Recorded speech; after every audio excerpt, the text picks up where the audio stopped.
ပါရှင် CSA ကွန်ပျူတာသင်တန်းကကြိုဆိုပါရစေဒီကနေ့မိတ်ဆွေတို့ပြောပြခြင်းတဲ့အကြောင်းအရာတော့ဖုန်းနဲ့စာစီစာရိုက်ပြုလုပ်နည်းဖြစ်ပါတယ်เนาะဖုန်းနဲ့စာစီစာရိုက်ပြုလုပ်ခြင်းနဲ့ဆိုရင်မိတ်ဆွေတို့ရဲ့ဖုန်းထဲမှာ Microsoft Word ဆိုတဲ့ application လေးရှိဖို့လိုအပ်ပါတယ်เนาะအဲ့တော့တကယ်လို့မြန်ကိုဖုန်းထဲမှာမရှိခဲ့ဘူးဆိုရင် Play Store ထဲကိုသွားလိုက်ပါအဲ့မှာဒီ search မှာ Word လို့ရိုက်ထည့်လိုက်ပါเนาะရိုက်ထည့်လိုက်ပြီးတော့ရှာကြည့်ပါဗောနော်ကိုဖုန်းထဲမှာတကယ်လို့သွင်းပြီးသားဆိုရင်ဒီမှာ open လို့ပေါ်နေပါလိမ့်မယ်မသွင်းရသေးဘူးဆိုဒီနားလေးမှာ open နေရာမှာ install လို့ပေါ်နေမှာဖြစ်ပါတယ်เนาะတကယ်လို့သွင်းပြီးသားရှိရဆိုဝင်လိုက်ပေါ့မသွင်းရသေးဘူးဆို install လုပ်ပေးပ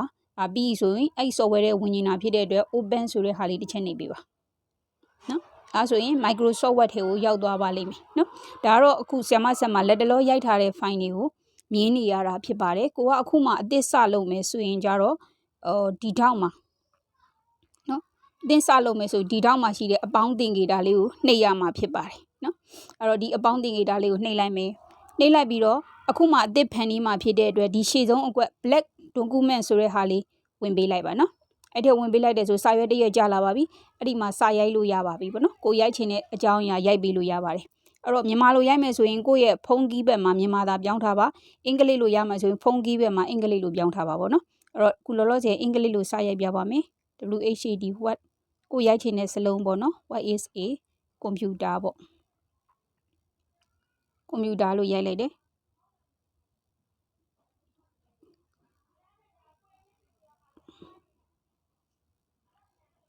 ကွန်ပျူတာလို့ရိုက်လိုက်ပြီးတော့ question mark သင်္ကေတလေးရိုက်ပေးလိုက်ပါတစ်ကြောင်းပြီးသွားပြီနော်တစ်ကြောင်းပြီးသွားပြီဖြစ်တဲ့နောက်တစ်ကြောင်းဆင်းမှာဖြစ်တဲ့အတွက်အန်နာသင်္ကေတလေးခောက်ပါအဲ့တော့ကွန်ပျူတာဆိုတာဘာလဲပေါ့နော်ကွန်ပျူတာမှာ laptop ကွန်ပျူတာနဲ့ desktop ကွန်ပျူတာရှိတယ်ပေါ့ဆိုကြပါစို့အဲ့မှာ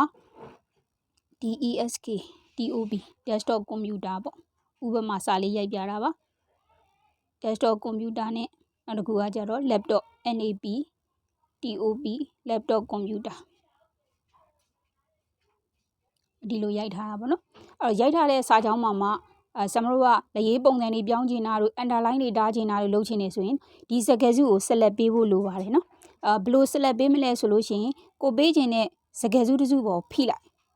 ိလိုက်လို့ရှိရင်ဒီလိုမျိုး play head ငုံမှတ်လေးနှစ်ငုံပေါ်လာလိမ့်မယ်ဒီလိုမျိုးနှစ်ငုံပါမှ select ဆက်ပေးလို့ရမှာနော်ထပ်တိုးချင်တဲ့ဆိုငုံလေးကိုနောက်ဆွဲသွားလိုက်အောက်ထိလိုချင်တဲ့ဆိုအောက်ထိဆွဲပေါ့နော်များသွားလို့ရှော့ချင်တဲ့ဆိုဒီငုံလေးကိုတိုးကိုဘာသာကိုလိုတိုးဖို့ရှော့ကြက်တယ်လို့ select ပေးလို့ရပါတယ်အကုန်လုံးပေးမယ်ဆိုရင်တော့ဘာမှဆွဲစရာမလိုဒီ select all လေးနှိပ်ပေးလိုက်ရင်လည်းရပါတယ်နော်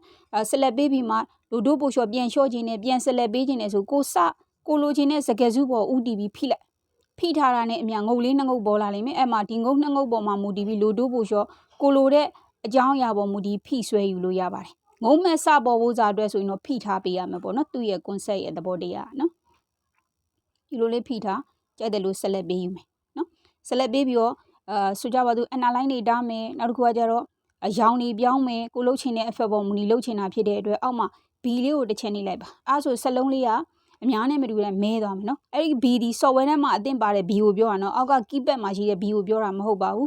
I နှိပ်မယ် U နှိပ်မယ် I နှိပ်ရင်စောင်းသွားမယ် U နှိပ်ရင် underline တားမယ်မလို့ချင်တော့ဆို U ပေါ်တစ်ချက် I ပေါ်တစ်ချက် B ကိုတစ်ချက်ပြန်နှိပ်ပေးမယ်ကွန်ပျူတာအခြေခံတက်ပြီးသားသူဆိုရင်တော့ပိုးစင်ပြေမယ်ပေါ့နော်မတက်လည်းကိစ္စမရှိပါဘူးမဲချင်ရင် B နှိပ်စောင်းချင်ရင် I နှိပ်underline တိုင်းရင်ယူနှိပ်ပေါ့ဒီပုံစံသဘောတရားအတိုင်းသွားမှာဖြစ်ပါတယ်ပြန်ဖြုတ်ချင်တယ်ဆိုအဲ့ခလုတ်လေးတွေပေါ်မှာပဲပြန်နှိပ်သွာ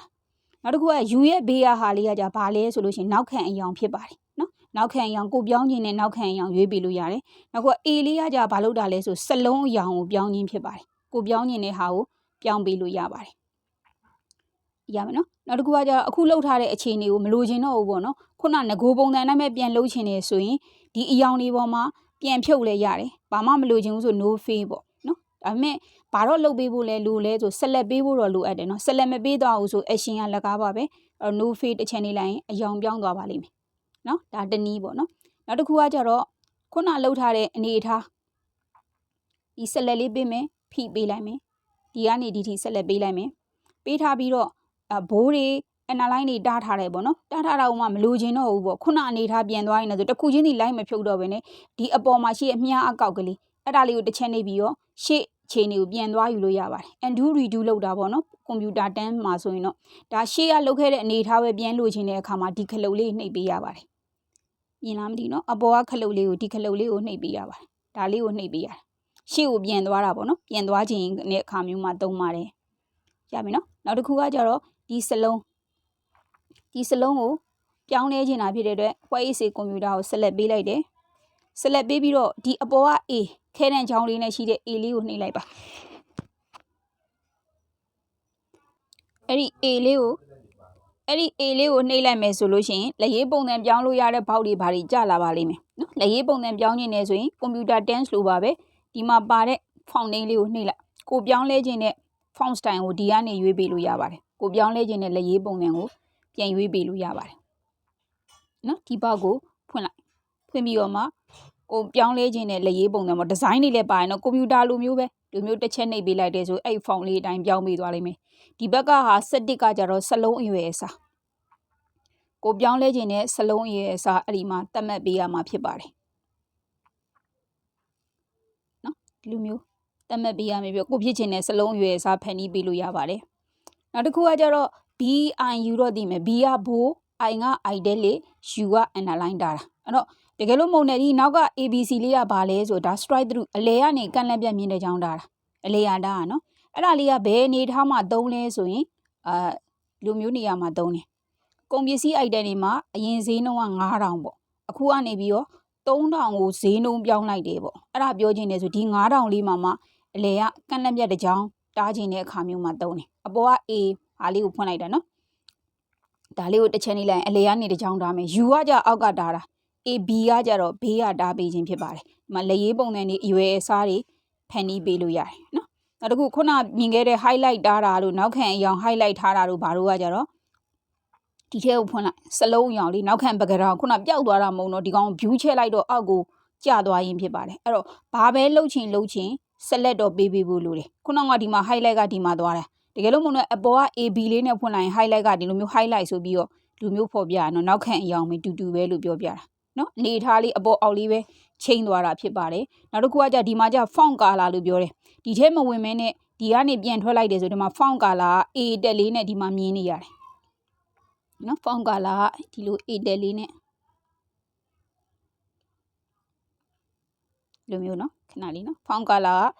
ကလိုမျိုး A တက်လေးနဲ့မြင်နေရဖြစ်ပါဒါက font color ဒါကကြတော့ highlight ဒါကကြ highlight color နော် highlight color ဒီမှာတော့အတူဆိုဒီလိုမြင်ရတယ်ဗျာတကယ်လို့မဟုတ်ဘဲနဲ့ဆရာမတို့ကလှုပ်လိုက်တဲ့အကြောင်းအရာကလူမျိုးအရှင်ပေါ့အပေါ်က A လေးကိုနှိပ်လိုက်ပဲဆိုရင်တော့ကြာလာတဲ့သဘောတရားဒီလိုလေးပွင့်သွားတာလို့ပြောတာခုန A လေးကဘယ်ရောက်သွားလဲမလုံးနဲ့တော့ဒီ highlight နဲ့ခုနအပေါ်မှာမြင်ခဲ့တဲ့နောက်ခံအရောင်ထဲရတယ်တူပဲဒီ font color နဲ့အပေါ်မှာမြင်ခဲ့တဲ့ A နဲ့တူပဲလို့ပြောတာအခုလှုပ်ထားတဲ့အပေါ်မစလာတွေကိုအကုန်ဖြုတ်ပြစ်ချင်နေဆိုရင်တော့ဆရာတို့ဒီလိုမျိုးအဝါအပြာလေးငုပ်လေးနှငုပ်နဲ့လို select ဖြစ်နေရမှာနော်ဖြစ်နေတဲ့ဟာကိုပြန်ဖြုတ်ချင်နေဆိုအပေါ်က A လေးကိုနှိပ်လိုက်ပြီးအခုလှုပ်ထားတဲ့ဝိသေသတွေအကုန်မလိုချင်တော့ဘူးဆိုဒီမှာ clear formatting ကိုနှိပ်ပေးလိုက်တယ်ဆိုရင်အပေါ်မစလာတွေအကုန်ပြုတ်သွားပါပြီအဲ့တော့ပြုတ်တဲ့နေရာမှာဘာတော့မပြုတ်ဘူးလဲဆိုနောက်ခံအရောင်တော့မပြုတ်ဘူးနောက်ခံအရောင်ပြုတ်ချင်နေဆိုဒီ highlight ထဲကိုသွားမယ် highlight ထဲကိုသွားပြီးတော့ no face ဆိုတာနဲ့ဖြုတ်ပေးမှပြုတ်သွားမှဖြစ်ပါတယ်ဒီထိအဆင်ပြေကြမယ်လို့ထင်ပါတယ်ကြည့်ရှုပေးတဲ့အတွက်ကျေးဇူးပါနောက် lesson นี้ဆက်လာပါမယ်